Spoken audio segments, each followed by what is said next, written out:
Anak-anak, selamat pagi, selamat siang. Bagaimana kabar hari ini? Saya berharap anak-anak dalam keadaan sehat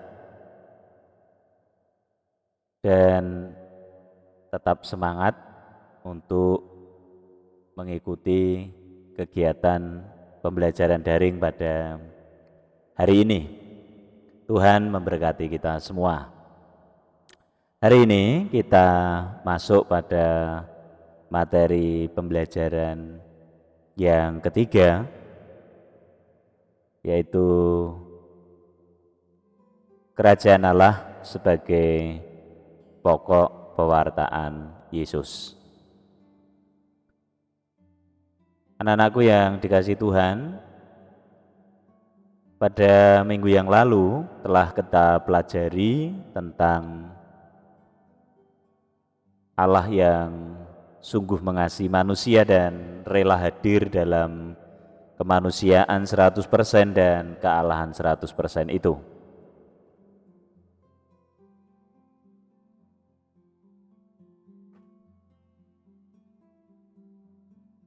Hari ini kita lanjutkan dengan bahwa misi utama Allah hadir melalui putranya Yesus Kristus adalah mewartakan kerajaan Allah itu kepada semua orang. Maka hari ini saya akan memberikan rangkaian kegiatan atau proses belajar mandiri pada anak-anak.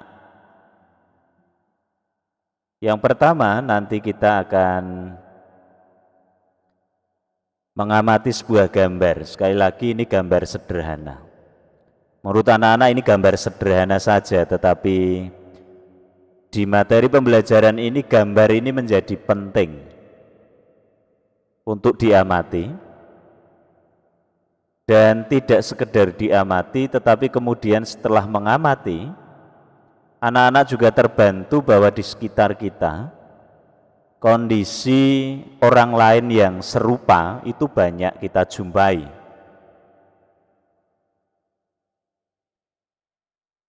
Kegiatan mengamati ini kemudian mengajak kita tidak berhenti pada kegiatan mengamati saja, tetapi kemudian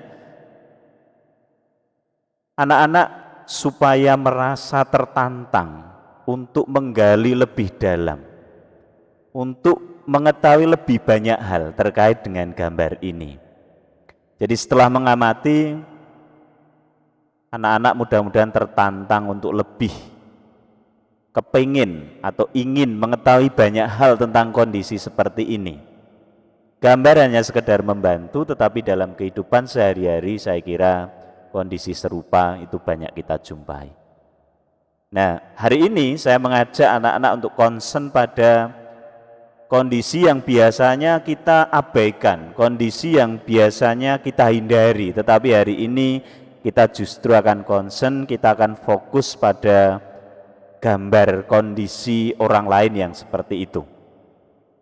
Maka di lembar kerja, jelas di sana ada langkah di mana anak-anak diberi kesempatan untuk merumuskan pertanyaan. Dan pertanyaan yang anak-anak rumuskan ini mengandaikan bahwa itulah hal-hal yang pengen atau yang ingin anak-anak gali.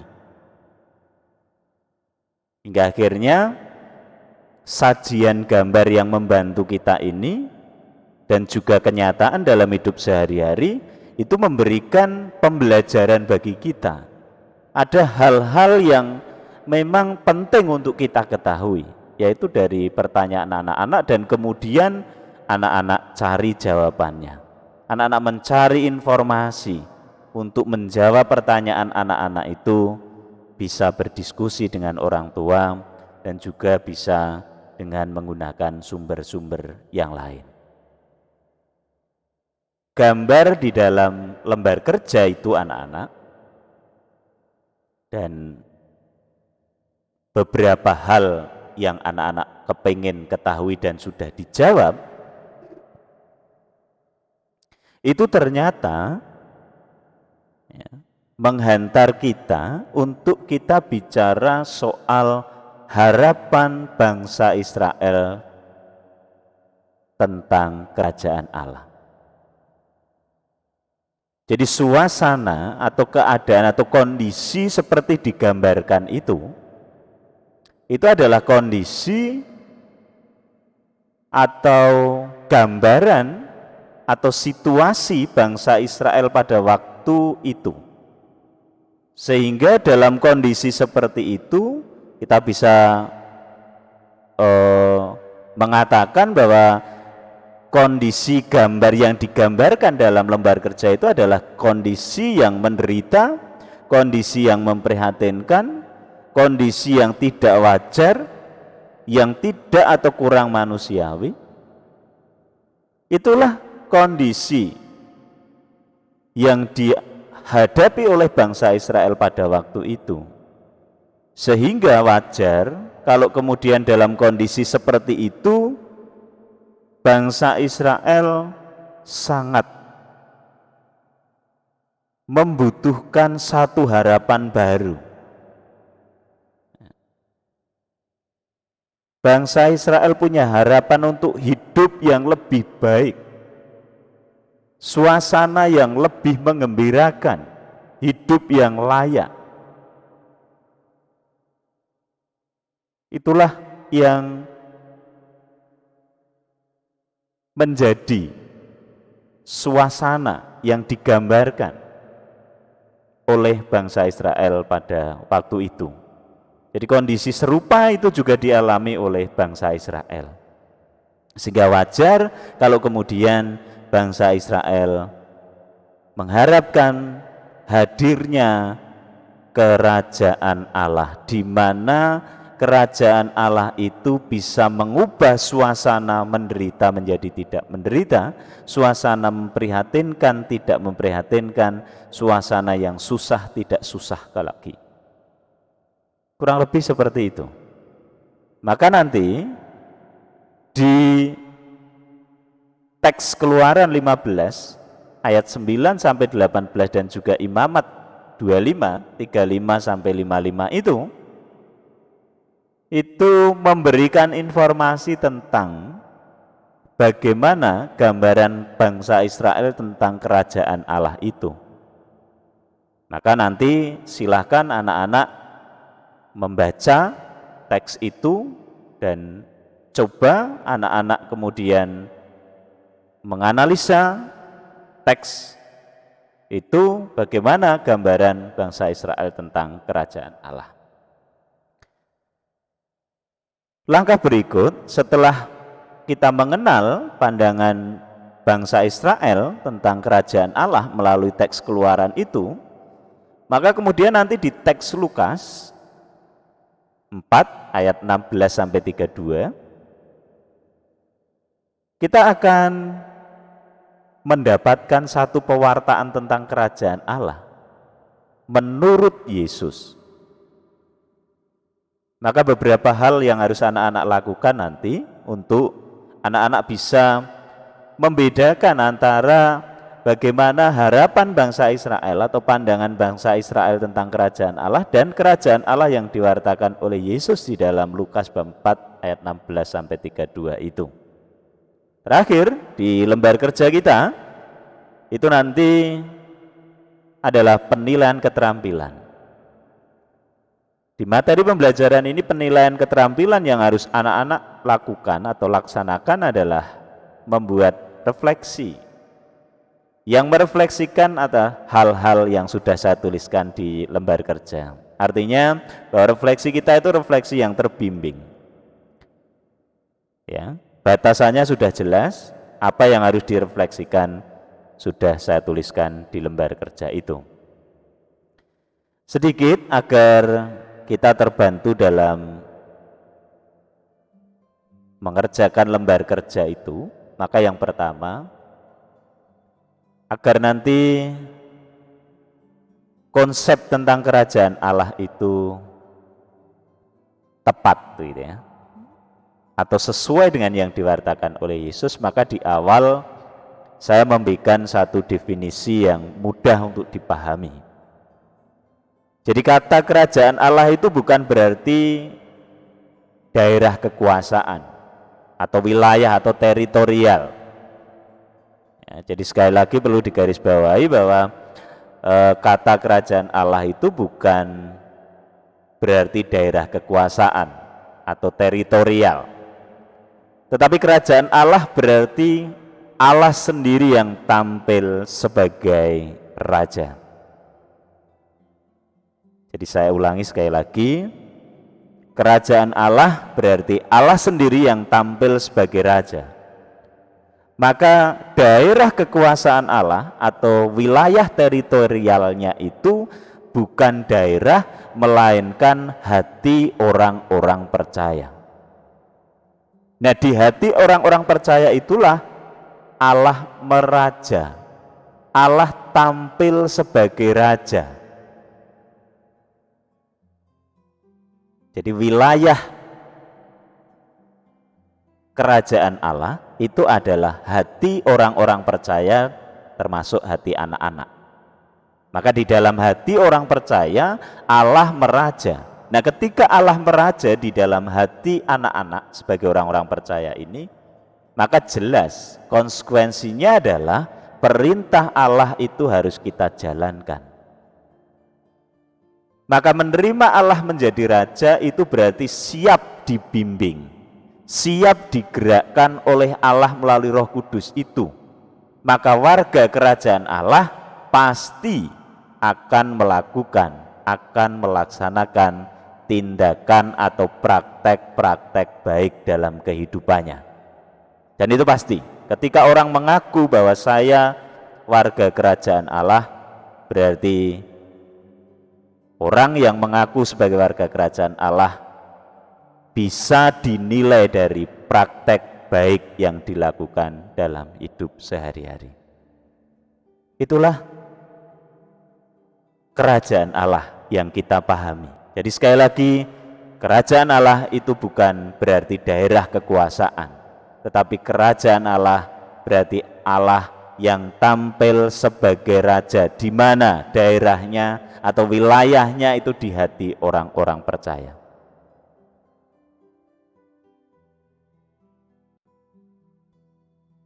Anak-anakku yang dikasihi Yesus, ketika di awal saya sudah menjelaskan kerajaan Allah yang dimaksud seperti itu, tetapi terkait dengan lembar kerja yang tadi anak-anak kerjakan, di mana kita belajar juga menggali informasi bagaimana pandangan bangsa Israel tentang makna kerajaan Allah itu. Maka ada kurang lebih 3 pandangan. Jadi di saat bangsa Israel itu dalam tekanan penjajah, yang namanya berada dalam situasi terjajah dan tekanan penjajah, maka wajar kalau kemudian mereka mengharapkan satu kehidupan yang lebih baik. Maka kehidupan yang lebih baik itu menurut mereka adalah hadirnya kerajaan Allah. Tetapi wajar juga kalau kemudian dalam situasi seperti itu, kerajaan Allah itu dimaknai secara berbeda. Muncul beberapa pandangan tentang kerajaan Allah itu. 1, kerajaan Allah itu yang bersifat politis. Jadi kerajaan Allah yang bersifat politis ini itu dimengerti bahwa kerajaan Allah yang damai dan sejahtera itu hanya akan terwujud dengan tampilnya Allah yang tampil sebagai tokoh politik yang dengan gagah berani memimpin bangsa Israel perang melawan penjajah Romawi. Jadi sekali lagi, kerajaan Allah yang bersifat politis ini meyakini atau beranggapan bahwa kerajaan Allah itu hadir atau terwujud dengan datangnya Allah yang gagah berani maju perang lalu kemudian menang. Itu yang pertama. Lalu yang kedua, kerajaan Allah yang bersifat apokaliptis. paham tentang kerajaan Allah yang bersifat apokaliptis ini memandang bahwa kerajaan Allah itu akan tercapai bila Allah menunjukkan kuasanya dengan menggoncangkan kekuatan langit dan bumi, dan pada saat itulah Allah akan membangkitkan satu dunia baru, dan mereka menganggap penderitaan yang dialami bukan akhir segala-galanya. Kelak pada akhir zaman Allah akan menegakkan kerajaannya dan membebaskan manusia dari segala penderitaan. Itu pandangan yang kedua. Ini pandangan yang ketiga, kerajaan Allah yang bersifat yuridis religius. Ini berpandangan bahwa Allah sekarang itu sudah meraja secara hukum. Sedangkan pada akhir zaman Allah menyatakan kuasanya sebagai raja semesta alam dengan menghakimi sekalian bangsa. Maka mereka memandang hukum Taurat itu sebagai perwujudan kekuasaan Allah yang mengatur manusia. Maka mereka yang sekarang taat pada hukum Taurat sudah menjadi warga kerajaan Allah. Itu pandangan masyarakat atau bangsa Israel pada waktu itu ketika berada di tengah penjajahan Romawi, di tengah penderitaan, di tengah situasi hidup yang serba sulit seperti digambarkan dalam lembar kerja. Berikutnya anak-anak, ketika kita sudah mengenal tiga pandangan bangsa Israel dalam memahami kerajaan Allah atau hadirnya kerajaan Allah, kita akan melihat bagaimana kerajaan Allah itu menurut pewartaan Yesus. Kerajaan Allah itu berarti turun tangan Allah untuk menyelamatkan, untuk membebaskan dunia secara total dari kuasa kejahatan. Saya ulangi sekali lagi bahwa kerajaan Allah menurut pewartaan Yesus adalah turun tangan Allah untuk menyelamatkan, untuk membebaskan dunia secara total dari kuasa kejahatan. Maka jelas kerajaan Allah itu adalah panggilan dan tawaran rahmat Allah, dan manusia itu harus menerimanya dengan sikap iman yang dinyatakan dalam perbuatan baik. Nah, anakku yang dikasihi Tuhan, kita berhenti sebentar agar kerajaan Allah menurut pewartaan Yesus itu kita yakini bahwa ini sudah kita mengerti, sudah sampai kepada kita. Kerajaan Allah itu berarti turun tangan Allah untuk menyelamatkan, untuk membebaskan dunia dari kuasa kejahatan. Maka kerajaan Allah itu sudah hadir, sudah ada di antara kita, sudah hadir di dalam hati kita orang-orang percaya. Siapa itu? Bagaimana kehadirannya? Ya di dalam dan melalui Yesus yang menderita sengsara, wafat dan bangkit pada hari ketiga, yang kemudian hadir tidak terbatas oleh ruang dan waktu itu, hadir di dalam hati orang-orang percaya dan menggerakkan kita. Kerajaan Allah sekarang sudah hadir. Ini menurut pewartaan Yesus, hadir di dalam hati kita masing-masing. Maka kerajaan Allah itu adalah panggilan. Kita manusia harus menanggapinya dengan iman dan menyatakan dalam perbuatan baik. Saya kira cukup jelas. Ketika manusia itu atau hati orang percaya itu menjadi daerah atau wilayah kekuasaan Allah, di mana Allah meraja di dalam hati itu, dan orang yang dirajai oleh Kristus itu digerakkan oleh Roh Kudus, otomatis tindakannya akan muncul tindakan yang baik. Itulah warga kerajaan Allah.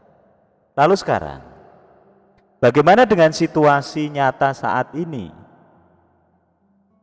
Jika kerajaan Allah itu adalah turun tangan Allah untuk menghapus, untuk memerangi segala kejahatan secara total, tetapi mengapa situasi saat ini masih ada yang namanya pembunuhan, pemerkosaan, penindasan, korupsi, perkelahian, kebohongan, Bahkan ini bukan hanya sekedar cerita, tetapi ini fakta yang setiap hari terjadi.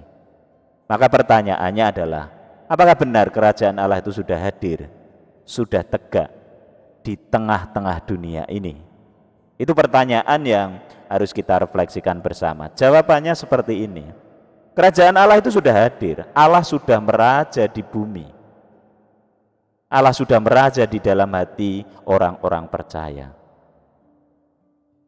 Dan mulai dari Yesus yang bangkit dari alam maut, hadir melalui Roh Kudus di dalam hati setiap orang percaya, Allah akan memperluas wilayah, sehingga semakin hari wilayah kerajaan Allah itu akan semakin luas. Artinya bahwa tindak kejahatan-kejahatan itu semakin hari, lama-kelamaan akan semakin ditentang, diberantas oleh orang-orang percaya yang digerakkan oleh Kristus yang meraja itu. Atau dengan kata lain, pemerintahan Allah itu akan semakin meluas. Sebab langkah yang diambil oleh Yesus kini melalui gerejanya, ya kita orang-orang percaya, menawarkan keselamatan kepada siapapun yang dijumpainya. Terima kasih, mudah-mudahan apa yang saya sampaikan bisa membantu anak-anak untuk mengerjakan lembar kerja, sehingga lembar kerja yang kita kerjakan itu menjadi konstruksi pengetahuan iman yang mudah kita pahami dan meneguhkan iman kita, terutama iman akan pewartaan tentang kerajaan Allah. Demikian yang bisa saya sampaikan. Selamat pagi, selamat siang, dan berkah dalam Tuhan memberkati. Anak-anak selalu semangat, anak-anak selalu sehat. Amin.